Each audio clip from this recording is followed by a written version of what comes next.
lembrando que anteriormente nós vimos que Jesus Cristo acaba sendo aqui para nós, de religião, independente da linha que cada pessoa segue, mas ele pode ser visto como um exemplo de um modelo ao qual podemos seguir e nos inspirar nessa jornada nossa do autoaperfeiçoamento, certo? Nós vimos também que, como modelo arquetípico, a consciência crística também traz para nós, à medida que nós vamos nos conectando a ela, estímulos a nível emocional, a nível comportamental, né? De modo a reconfigurar as nossas energias para que nós possamos avançar nessa jornada do autoaperfeiçoamento. Então, hoje, a ideia é a gente entrar na temática de que, sendo esse o nosso modelo, um exemplo, um norte a ser seguido, e sendo o nosso desejo de materializar em nosso interior e em nosso exterior essas transformações, por que muitas vezes nós não conseguimos? Não adianta, em outras palavras, não adianta simplesmente desejar ter mais dinheiro. Muitas vezes nós não conseguimos materializar esse fato em nossa vida. Não adianta nós desejarmos tratar os outros melhor ou sermos pessoas melhores. Muitas vezes algumas coisas acontecem que acabam nos desvirtuando ou acaba atrapalhando a materialização desses resultados. Então, na aula de hoje, a gente entra nesse tema da dinâmica da mente para poder entender melhor quais são os modelos e quais são os elementos ali intrínsecos que precisam ser trabalhados, que precisam ser esclarecidos, que precisam ser transcendidos, para que esse nosso desejo, de fato, possa ser materializado, para que o nosso desejo, de fato, seja a natureza em nosso coração, ou seja, algo natural em nosso coração, para que o exterior seja apenas uma expressão daquele nosso interior. Então, o primeiro tema que a gente vai entrar, que é a mente consciente, mente subconsciente e mente inconsciente, eu quero esclarecer para vocês dois pontos importantes aqui. Quando a gente fala nessa questão da mente, do jeito que ela está descrita aí, consciente, subconsciente, inconsciente, e principalmente aqui, ó, dentro desse contexto, esse slide ele foi inspirado no modelo de mente do Gerald Kane. Então, é um modelo que vocês podem encontrar estudando PNL, e a gente acabou adaptando a nossa maneira, acabamos nos inspirando no modelo de Gerald Kane e adaptando a nossa maneira. E aqui do lado, essa figura, essa imagem do cérebro, ele pode ser encontrado nos estudos, teoria do cérebro trino, de MacLean. Então, a ideia aqui, pessoal, não é acertar na mosca as linhas de raciocínio a respeito da mente e muito menos do funcionamento do cérebro. Mas a gente tentou se inspirar nos modelos mais conhecidos e trazer para vocês um norte daquilo que nos parece um bom caminho nesse entendimento. Então, a teoria trina do MacLean está sendo rediscutida, principalmente na neurociência. O modelo de mente consciente, subconsciente, consciente do Gerald Kane está sendo também revisto a partir de simplesmente mente consciente e inconsciente. Então, a ideia aqui não é trazer para vocês uma verdade absoluta sobre o tema, mas um norte. E aí, quando a gente entra nessa primeira parte de mente, é importante a gente entender que a parte mais primitiva que nós temos, pelo menos aquela que hoje em dia é mais aceita, que é o cérebro reptiliano, e eu já vou trazer para vocês aqui, ó, o cérebro reptiliano, esse mais escurinho aqui, tá vendo? Mais ou menos. Essa parte da nossa estrutura biológica é responsável pela preservação da espécie. E antes de eu dar sequência, eu lembrei de um ponto importante. Aqui para nós, a mente, ela não é um subproduto do cérebro. Dependendo da linha de raciocínio que for ser seguida, dependendo do modelo de estudo que for ser seguido, eles podem trazer a mente como um subproduto do cérebro. Isso implica que, se o cérebro parou de funcionar, a mente se perde. Não é isso que a gente acredita. E não é isso que, de fato, a realidade nos mostra. A mente, eu diria, para facilitar aqui o contexto, que ela é um subproduto da consciência. E ela está sincronizada com o nosso cérebro. Então, hoje em dia, é fato, e é possível perceber isso por si mesmo, que nós temos o cérebro biológico, mais para frente eu vou falar do paracérebro, que é o cérebro do corpo astral, ou corpo emocional, que são meios que a nossa consciência utiliza para poder experimentar uma realidade em específico. Para ela poder experimentar, se comunicar, interagir com essa realidade biológica, a nossa consciência utiliza esse corpo biológico como esse nosso cérebro biológico. Quando a consciência vai experimentar, por exemplo, a próxima realidade astral, em qualquer um dos subplanos, ela utiliza do paracérebro. A gente chama paracérebro porque para é um prefixo que significa além de. Então, estando encarnado aqui na matéria, a próxima frequência, né, a frequência astral, ela está além desta realidade. Então, a nossa consciência também pode utilizar do nosso cérebro astral para poder desenvolver e para poder experimentar ali a realidade. Isso é um assunto para depois, estou adiantando aqui para vocês. Então isso é um fato, a gente em desdobramento anímico é capaz de observar tudo isso e também através de equipamentos a gente consegue fazer essas leituras, essas checagens frequenciais. Por tudo isso e muito mais, que não é o caso, a mente, ela, para nós, não é um subproduto do cérebro.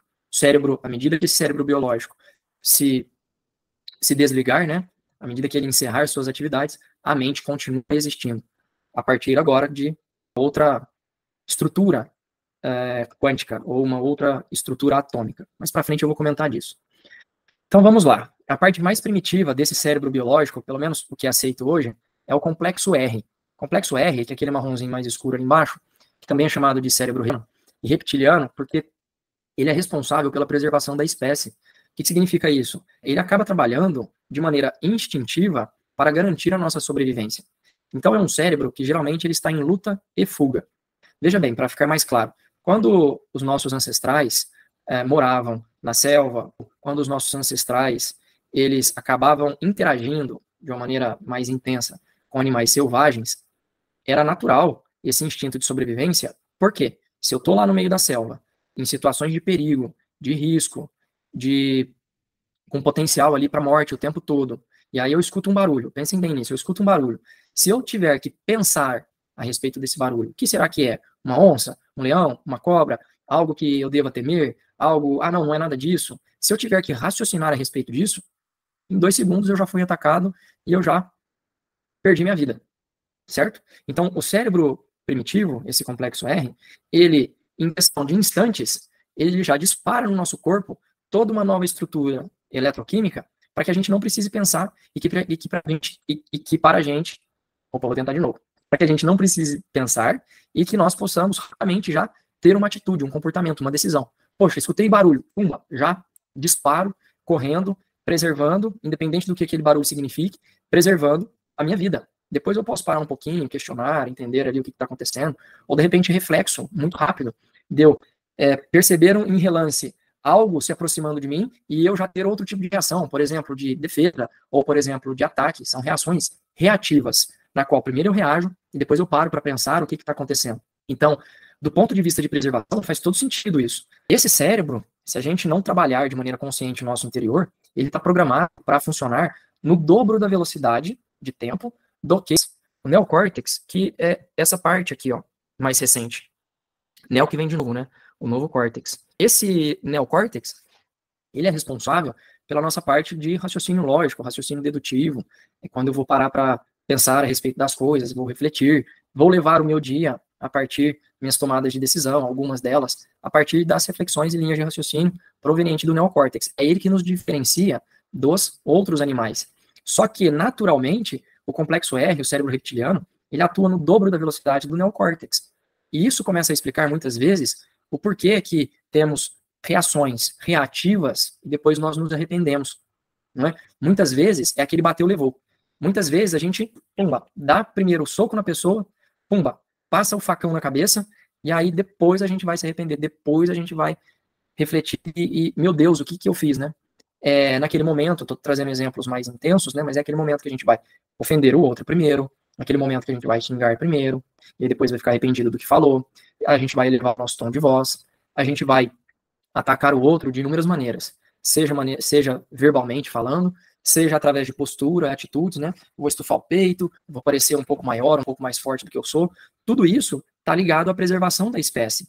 Só que hoje em dia, vocês vão de convir comigo, hoje em dia, morando numa sociedade, entre aspas, que se diz civilizada, mas numa sociedade que tem uma estrutura de cidades urbanas, cidades que têm certa proteção frente ao que nós encontrávamos na nossa ancestralidade na selva. Hoje não temos nas cidades, por exemplo, o perigo de à noite ter um leão, de ter ali um animal selvagem me atacando. Nós temos o conforto e a segurança de ter um lar, uma casa para nos abrigar, seja essa casa confortável ou elitizada ou não, mas temos a possibilidade de experimentar um lar com proteção de paredes, de teto. Nós temos um monte de estrutura que foi criada para nos abrigar, para nos proteger, para nos trazer segurança.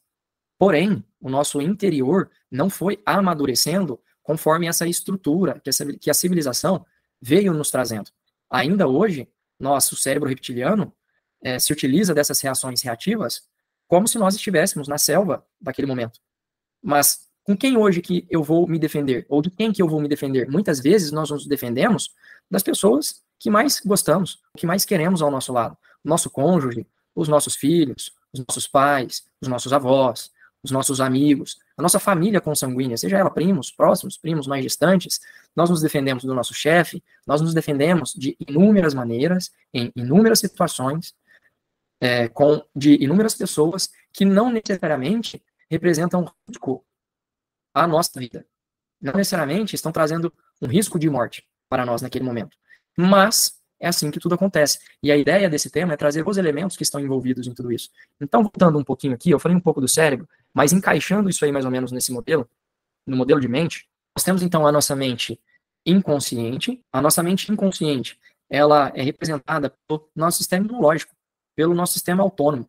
Olha que legal. A natureza perfeita como acaba trazendo para nós, e ela está envolvida ali com o cérebro reptiliano, né, se a gente for fazer um paralelo ao cérebro, a nossa estrutura, a nossa natureza é perfeita, porque essa nossa natureza acaba trazendo reflexos ou acaba trazendo orientações para o nosso corpo sem que nós precisássemos pensar a respeito disso. Por exemplo, eu não preciso pensar para continuar respirando. Se eu quiser fazer uma respiração consciente, tudo bem. Agora, caso contrário, seguindo o dia da maneira natural ao qual os eventos acontecem, a qual a vida acontece, eu não preciso parar para respirar. Eu não preciso parar para pensar ou para dar um comando para que meu coração continue batendo. Eu não preciso parar para pensar ou dar um comando para o meu estômago, meus rins, para vários órgãos do meu corpo, para que eles continuem trabalhando do jeito que trabalham. Então tem uma parte da nossa natureza que é responsável por isso. E essa é a beleza. Essa parte está ligada ao cérebro reptiliano, parte disso. E na questão da nossa mente, seria a nossa mente inconsciente, que atua tanto no nosso sistema nervoso, como autônomo, e o sistema imunológico. Por isso, se partes em nós não está bem, e vai ter uma aula a respeito disso, nossa imunidade cai, certo? A visão sistêmica, a visão holística, acaba facilitando neste momento para a gente entender quais são as variáveis envolvidas nessa nossa programação existencial. Dando sequência, temos então a nossa mente subconsciente. A nossa mente subconsciente, ela é responsável pela memória de longo prazo.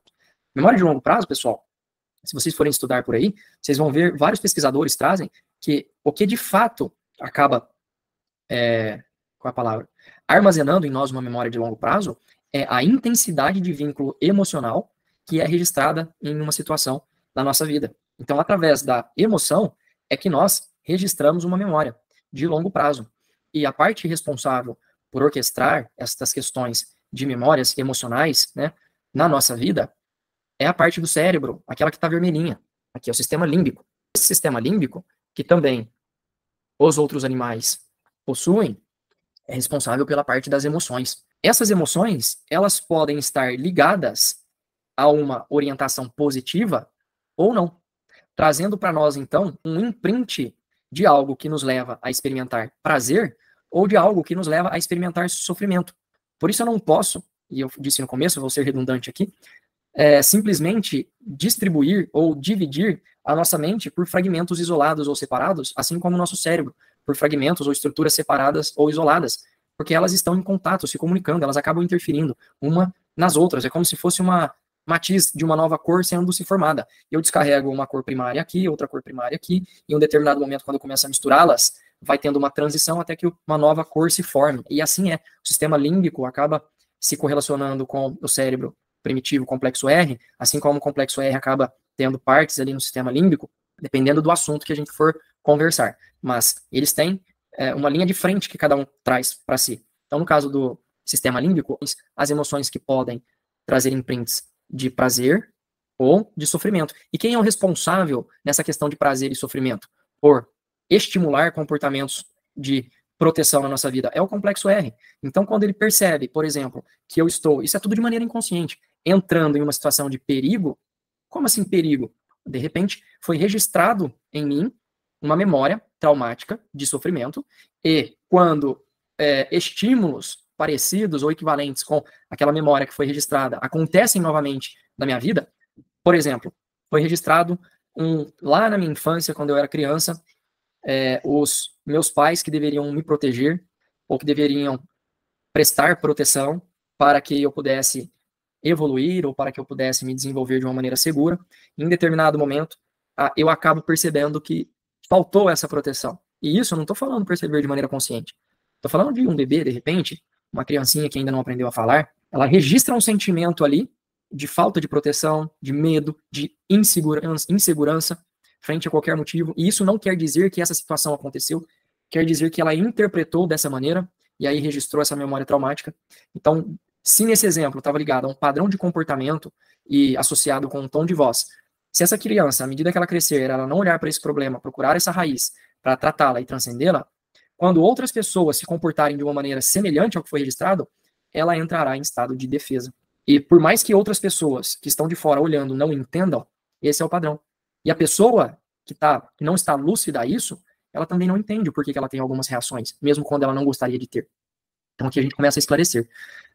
A mente subconsciente também diz respeito às questões dos hábitos. As emoções a gente já falou. A questão da autopreservação ligada ao cérebro reptiliano e a ociosidade. Essas questões dos hábitos, elas são extremamente importantes de serem analisadas, discutidas e revistas por aqueles que querem evoluir consciencialmente falando, que querem evoluir em sua reforma íntima, que querem evoluir na sua atividade espiritual. Porque muitas vezes nós, por hábito, nos mantemos presos em padrões que não nos levam a prosperar. Quando eu falo prosperar, eu estou falando prosperar de acordo com a essência que foi trazida nas aulas anteriores. Por exemplo, melhorar a saúde física, melhorar a saúde mental, melhorar a saúde emocional. Nada que esteja bom que não possa ser melhorado, vamos lembrar disso. Melhorar a renda financeira, melhorar o convívio, melhorar os relacionamentos, melhorar o lazer, melhorar os estudos, melhorar o intelecto, melhorar como pai, melhorar como mãe, melhorar como tio, como tia, melhorar como filho, melhorar como empregado, melhorar como patrão. É amplo. Então, prosperidade abrange tudo na nossa vida. E muitas vezes, o que nos distancia de alcançar prosperidade em algum cenário está diretamente associado com os hábitos que nós temos. São padrões que nós temos repetido tanto em ambiente familiar como em sociedade. Por exemplo, a maneira com que os meus pais me criaram no ambiente familiar e que é totalmente diferente da maneira com que os pais do meu amiguinho criaram ele e que foi colega de escola e que tem, por exemplo, o mesmo patamar social, questão de renda financeira. A maneira que um ambiente familiar aconteceu e a maneira que o outro ambiente familiar aconteceu acaba nos colocando na repetição de certos hábitos e padrões que acabam nos levando a experimentar certos resultados em nossa vida. Então, eu posso experimentar um resultado no relacionamento conjugal melhor ou menor ou pior do que o do meu amigo. Eu posso experimentar, em função dessa estrutura, desse seio familiar, eu posso experimentar condições de saúde mais prejudicadas ou melhores do que a do meu amigo, em função desses hábitos que eu aprendi no seio familiar. Hoje em dia, já está mais do que claro para todos e provado pela ciência de que não existe o determinismo genético, assim como se acreditava antigamente. O determinismo genético caiu por terra quando a ciência começou a estudar e entender o fator epigenético. E isso pode ser espelhado para tudo em nossa vida, desde a questão das plantas, desde a questão dos animais, como em nós, no nosso dia, na nossa saúde, nos resultados que temos em nossa vida. A epigenética, ela vai estudar os padrões familiares. A epigenética está anterior, a genética vai trazer para nós genes que estão ativos ou silenciados, e dentro desse pacote, genes que nos trazem predisposição para alguns eventos. Predisposição a diabetes, predisposição ao câncer, predisposição à obesidade, predisposição à calvície, predisposição a uma série de fatores, mas vejam bem a palavra, predisposição.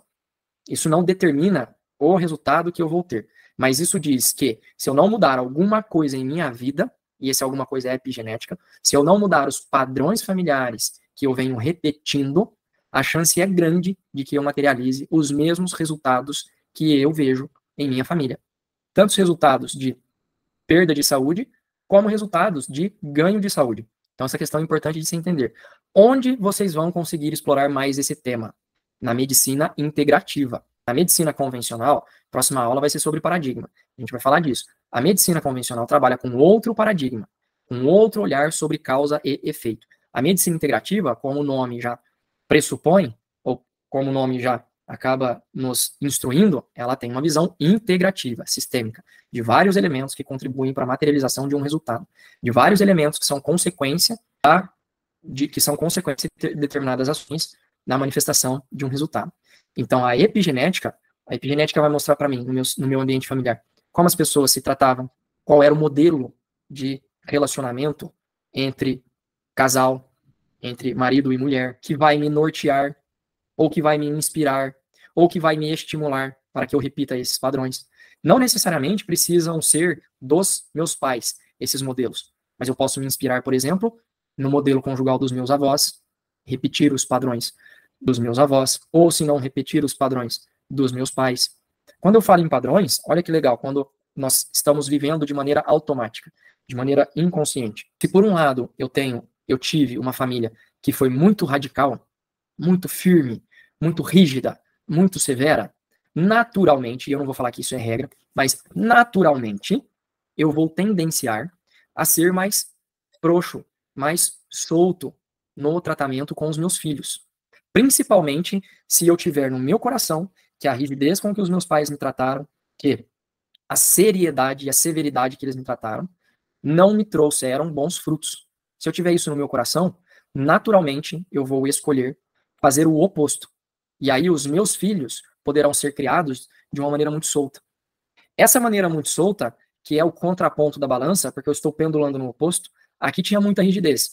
Aqui tem muita soltura. Não é o meio do caminho, não é o ponto de equilíbrio. Mas naturalmente nós tendemos a ir para o polo oposto. Provavelmente os meus filhos sentirão muitos problemas e carregarão no interior no interior deles que muitos dos problemas que eles viveram foi em função de uma criação muito solta.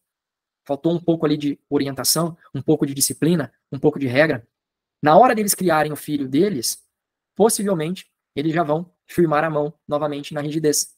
Talvez não necessariamente na rigidez com que os meus pais me criaram, se eu colocar numa régua que seria aqui, mas talvez numa rigidez aqui um pouco mais resiliente, com um pouco mais de tolerância. Mas mesmo assim, ainda está no polo oposto. Ainda está num cenário de radicalismo.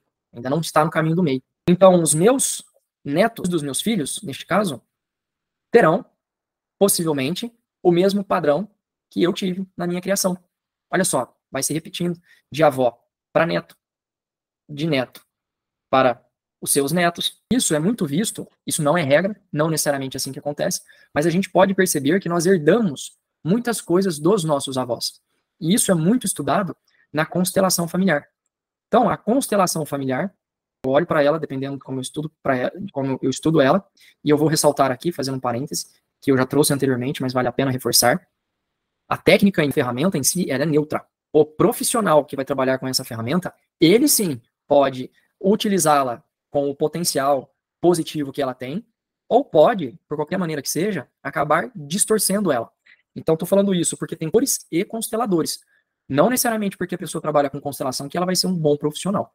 É sempre bom a gente resgatar e a gente se orientar pelo canal raiz da técnica.